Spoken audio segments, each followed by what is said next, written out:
నాకు అప్పటి వరకు తెలీదు. అంటే లైక్ మీరు సడన్‌గా ఆ మాట అనేసరికి లైక్ నాకు అబ్బాయిలు ఇష్టం, అమ్మాయిలు ఇష్టం అంటే నాకు అది అంత నాకు పర్టిక్యులర్ పూర్తిగా అర్థం కాలే. అది అది ఎందుకు అలా చెప్పడం జరిగింది బయటికి? సో, నాకు నేను చిన్నప్పటి నుంచి బై క్యూరియస్ ఉండే. అంటే అమ్మాయిలను చూస్తే కూడా నాకు మంచిగా అనిపించేది. నాకు ఎక్కువ నేను అమ్మాయిలకి అట్రాక్ట్ అయ్యేదాన్ని. అబ్బాయిలు ఎందుకు అంటే, ఇప్పుడు నేను ఇంట్లో నుంచి బయటకు వచ్చేసా. ఒక చిన్నప్పటి నుంచి అమ్మాయికి ఏంటి పెళ్ళి, సంసారం అనేది ఒకటి చిన్నప్పటి నుంచి మనకు పెళ్ళి ఫైనల్ గోల్ ఆఫ్ అమ్మాయి ఏంటి పెళ్ళి. కానీ సొసైటీలో నాకు అమ్మాయి ఇష్టం అనేది చెప్పే ధైర్యం కానీ, స్పేస్ కానీ, ఇది కరెక్టా కాదా కూడా నాకు తెలీదు. అమ్మో నేను క్రీపీనేమో, నేను కామందురాలేమో, అందుకే ఇలా ఆలోచిస్తున్నానేమో తప్పు అని నేను ఎప్పుడు ఎక్స్ప్రెస్ చేయలేదు. పెద్దగా అయిన తర్వాత నాకు ఓకే బైసెక్షువాలిటీ ఉంటుంది అని తెలిసిన తర్వాత, బట్ స్టిల్ నేను దాన్ని సీరియస్ చెప్పలేదు. ఎందుకంటే దాన్ని ఎక్స్ప్రెస్ చేసి దాన్ని ఎంబ్రేస్ చేసేంత సేఫ్ స్పేస్ లేదు. నేను ఎక్కువ సర్వైవల్ మోడ్లో పెరిగాను, సర్వైవల్ మోడ్లో తిరుగుతున్నాను, సర్వైవల్ మోడ్లో బ్రతుకుతున్నా. కాబట్టి ఎండ్ ఆఫ్ ద డే నా సేఫ్టీ, నా డబ్బులు, నా హెల్త్, ఈ మూడిట్లో కొట్టుకోవడం వల్ల I never explored my sexuality. నాకు ఏది ఇష్టం, నేను ఏది కావాలనుకుంటున్నా, ఓకే ఇది ఉంటే నాకు హ్యాపీ ఉంటుందా అని ఎక్స్ప్లోరేషన్ నేను ఎప్పుడు చేయలేదు. నాకున్న రిలేషన్షిప్స్ బ్రేకప్స్ అయినాయి, కానీ అవన్నీ కూడా ఒంటరిదాన్ని అయిపోయా. నాకు ఫ్యామిలీ లేదు, నాకు ఫ్యామిలీ కావాలి అంటే మొగుడు నుంచే వస్తుంది ఫ్యామిలీ. సో నాకు అమ్మ నాన్న ప్రేమ మిస్ అయినా. నేను ఊహ తెలిసినప్పటి నుంచి నాకు అమ్మ నాన్న ప్రేమ లేదు. సో నాకు వచ్చే లైఫ్లో నాకు జస్ట్ లైఫ్ పార్ట్నరే కాదు, నాకు పేరెంట్స్ కూడా కావాలి.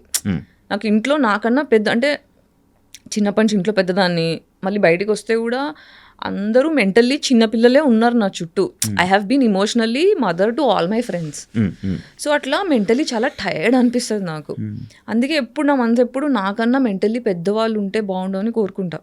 ఆ పెద్దవాళ్ళు ఎక్కడ అమ్మ నాన్నలో దొరుకుతారు, అది ఎక్కడి నుంచి వస్తుంది, లైఫ్ పార్ట్నర్ దగ్గర నుంచి వస్తుంది. కాబట్టి ఆ ఒక్క family, I want to belong somewhere అన్న ఆశ కొద్దీ నేను రిలేషన్షిప్స్లో పడ్డా. కానీ గివెన్ ఎ ఛాన్స్ సింగిల్గా ఉన్నంత ప్రశాంతంగా లేదు.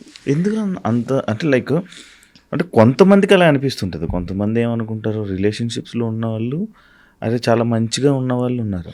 రిలేషన్షిప్ తప్పనట్లే, నాకు ప్రశాంతంగా ఉంది రిలేషన్షిప్ లేకపోతే అంటున్నా.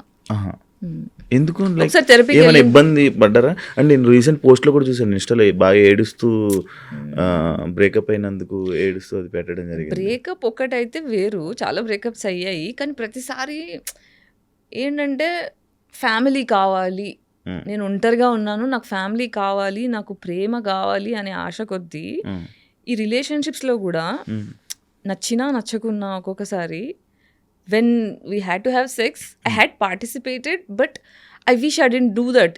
నాకు అంటే మొగోళ్ళు 100% పర్ఫెక్ట్ ఉండరు, మార్చుకోవాలి. ఇప్పుడు చెప్తారు కదా పెళ్ళైన తర్వాత, నా మొగుడు ఇట్లా సతాయిస్తుంది అట్లా సతాయిస్తుంది అంటే మార్చుకో అంటారు.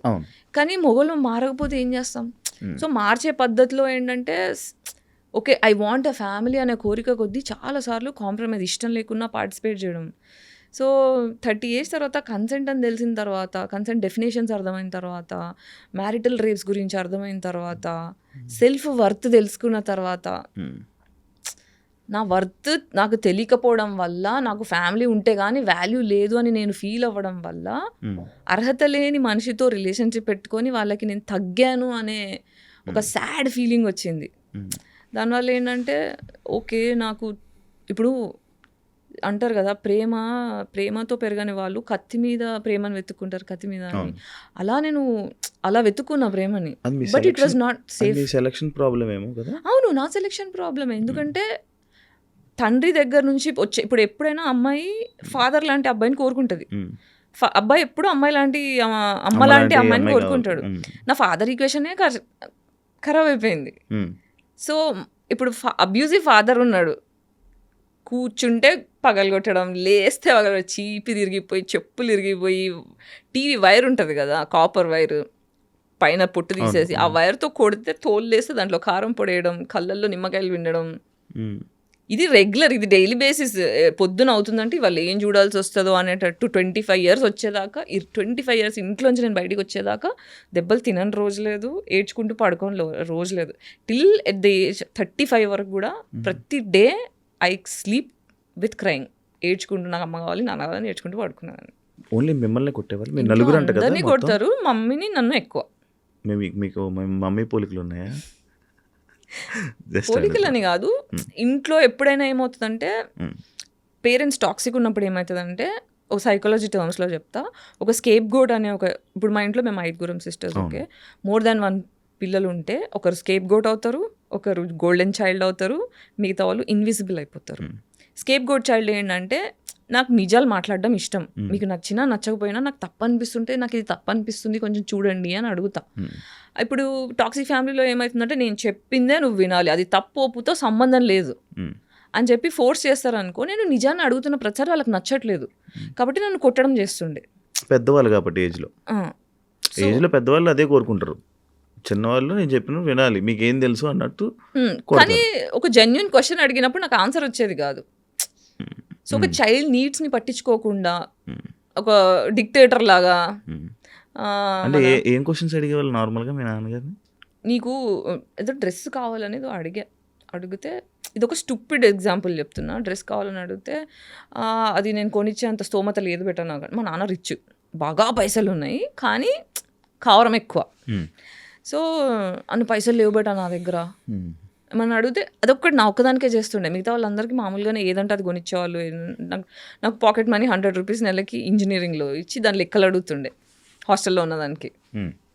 ఇట్లా చేస్తున్నావు ఎందుకు నాన్న అంటే, ఇంతమంది ఆడపిల్లల్ని పోషించాలంటే నేను ఆరిపోతా అంటే, మరి ఎందుకు గన్నావు 5గురిని అని అన్నా. అంటే ఇది ఒకసారి 2 సార్లు కాదు, ఒక 100 సార్లు నన్ను చిన్న చేయడం అలా చేస్తే, 5గురిని ఎందుకు కన్నావు, మరి తక్కువ మందిని కనాల్సింది, బాధ్యత ఇంత ఉండేది కాదు కదా. నేను చాలా జెన్యున్గా ఇన్నోసెన్స్తో అడిగితే నువ్వు గంతు కానీ ఎక్కువ మంది నువ్వు అంటే ఎక్కువ మందిని ఇలా చాలా డిఫరెంట్గా మాట్లాడతారు. మళ్ళీ అంటే ఇవి స్మాల్ థింగ్ ఏంటి అని వెతుకుతుంటే నాకు దొరకట్లేదు, కానీ మా డాడీ చేసినవన్నీ చాలా ఎక్స్ట్రీమ్ పనులు. ఓకే, అవన్నీ నేను ఒక పాడ్కాస్ట్లో అంటే ఫాదర్ అబ్యూస్ గురించి మాట్లాడతాను. That is too much to bear. Actual మీ నాన్నగారికి అబ్బాయి కావాల్సి 3 అబార్షన్లు అయినాయి మా అమ్మకి. మళ్ళీ ఆడపిల్లలతో సాటిస్ఫాక్షన్ లేక మా మీద మర్డర్ అటెంప్ట్ చేయించాడు. మా అమ్మ మీద మర్డర్ అటాక్ చేశాడు. తర్వాత డివోర్స్ అప్లై చేసేటప్పుడు ఆస్తులు ఇవ్వడం ఇష్టం లేక ఆ టైంలో చాలా హారిబుల్ డివోర్స్ సీన్స్. దాని తర్వాత మళ్ళీ పెళ్లి చేసుకున్నారు, మళ్ళీ అమ్మాయి పుట్టింది. అమ్మాయిలు పుట్టాలి. తండ్రి పాపాలు అనేవి కూతురు తీర్చాలంట. స్పిరిచువాలిటీ అర్థమైంది. పాపాలు చేసే తండ్రికి అమ్మాయిలు మాత్రమే పుడతారంట, కొడుకులు పుట్టారంట. అర్థమవుతుంది తర్వాత నమ్ముతున్నా. ఇంతకుముందు